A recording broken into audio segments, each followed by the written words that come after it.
o oásis de Bária.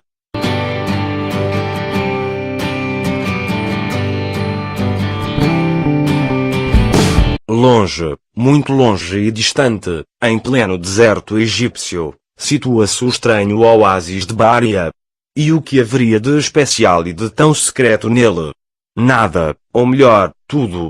Curiosamente, ele parece ter sido, e aliás foi mesmo, artificialmente escavado, uma vez que está posicionado em uma estranha depressão. Uma depressão imensa e proposital, muitíssimo bem camuflada, deliberadamente escondida desde épocas imemoriais, longe, muito longe, justamente porque, precisamente ali, foram recentemente encontradas as mais estranhas tumbas que se conhece, e que por sinal diferem totalmente dos tradicionais padrões egípcios.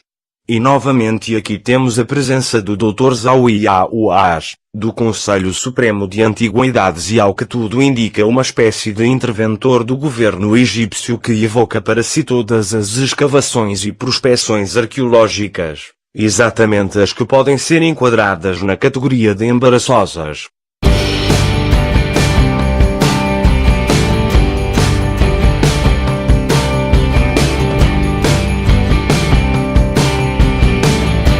No interior dessas estonteantes galerias, enfileiram-se as centenas de múmias desconhecidas.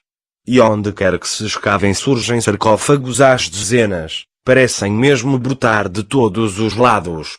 E por que exatamente os colocaram tão longe e tão separados do restante da antiga civilização egípcia, em um lugar inóspito, onde somente o mais feliz dos acasos poderia tê-los encontrados, intactos, muitos milénios depois da esquecida época em que ali foram piedosamente depositados? E curiosamente, nem todas essas múmias estão acondicionadas em sarcófagos em ouro. Algumas delas estão separadas, colocadas em nichos escavados na rocha. O próprio Dr. Awas declarou que este espantoso mausoléu coletivo estava protegido por uma estranha camada de um misterioso pó amarelo, disposto no solo e emanando um odor fortíssimo, que ao ser profanado pela primeira vez elevou uma enorme nuvem que, segundo suas palavras, me fazia sentir como se estivesse sendo atacado por flechas de fogo. Não podia respirar. Certamente uma das chamadas maldições, uma forma de proteção que sobreviveu aos milénios sem conta e talvez esteja ainda hoje atuante de modo a fazer as suas vítimas.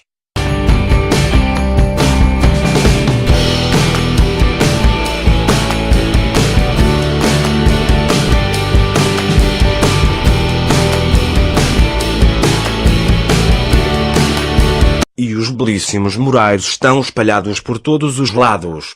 Uma representação da barca solar, conduzindo o deus Ra, uma antiquíssima tradição na religião egípcia. Outro mural nos mostra esta mesma antiquíssima tradição religiosa, onde habitantes que de maneira alguma são gregos ou romanos prestam adoração ao deus Min, culto que por sinal remonta à noite dos tempos e principalmente ao chamado, e além de tudo remoto e desconhecido período pré-dinástico. Além disso, sarcófagos belíssimos, elaborados no mais puro ouro, nos mostram certos retratos que jamais foram gregos ou romanos.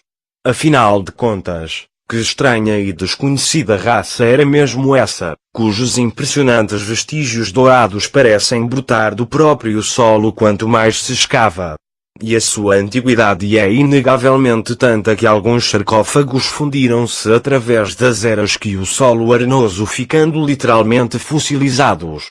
E, finalmente, gostaríamos muitíssimo de saber a quem exatamente pertencem essas estranhas múmias, também encontradas em Bária e em compartimentos isolados, todas elas desprovidas de sarcófagos.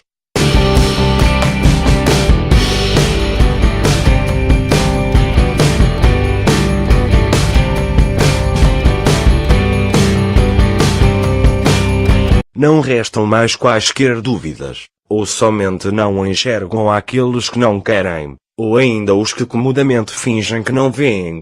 Uma estranha raça, não se sabe vinda exatamente de onde e dotada de enormes crânios, esteve misturada à população da antiga civilização egípcia. Notem os expressivos detalhes da cabeça desta múmia de um príncipe, cujo nome era Passebenpet, originária da 21ª dinastia e em exposição no Brooklyn Museum. E o que exatamente podemos dizer sobre esta outra, encontrada em Tebas e que oficialmente foi classificada como pertencente a uma criança? E que criança mais marota é mesmo esta? Na verdade há 110% de chances de ser uma criatura alienígena, ou uma estranha combinação entre eles e a antiga raça egípcia. Observe com bastante atenção o formato do crânio, veja as dimensões, a sutileza dessa forma, olhe bem onde a orelha está situada, quase na nuca. Preste atenção agora nas cavidades oculares, no nariz, na boca, e também na reduzida estatura. Aliás, se esta múmia é de fato alienígena, não teria sido a única encontrada, e que portanto, dado ao seu caráter insólito, a sempre atuante central de contra-verdades e os seus hábeis prestidigitadores abafaram.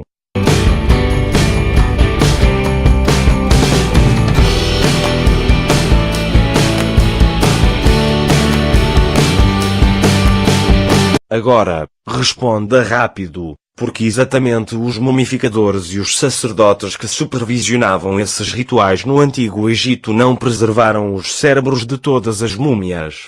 Fígado, pulmões, estômago e intestinos eram também mumificados e guardados em recipientes denominados canopos, cada um sob a proteção de uma divindade mágica e que acompanhavam as múmias nas suas tumbas. Através de uma técnica cirúrgica refinadíssima e além de tudo avançada, de fazer inveja aos nossos modernos médicos legistas, a vértebra atlas era retirada da base do crânio e por ali o órgão era extraído com notável integridade e precisão. Porque então exatamente esses cérebros, como também os corações, eram ocultados ou provavelmente destruídos, eliminando assim todos os seus vestígios. Seria pelo fato de que eram diferentes, muito diferentes dos da nossa humanidade? Outra pergunta cuja resposta afirmativa pode ter, diríamos, 150% de probabilidades de ser a correta.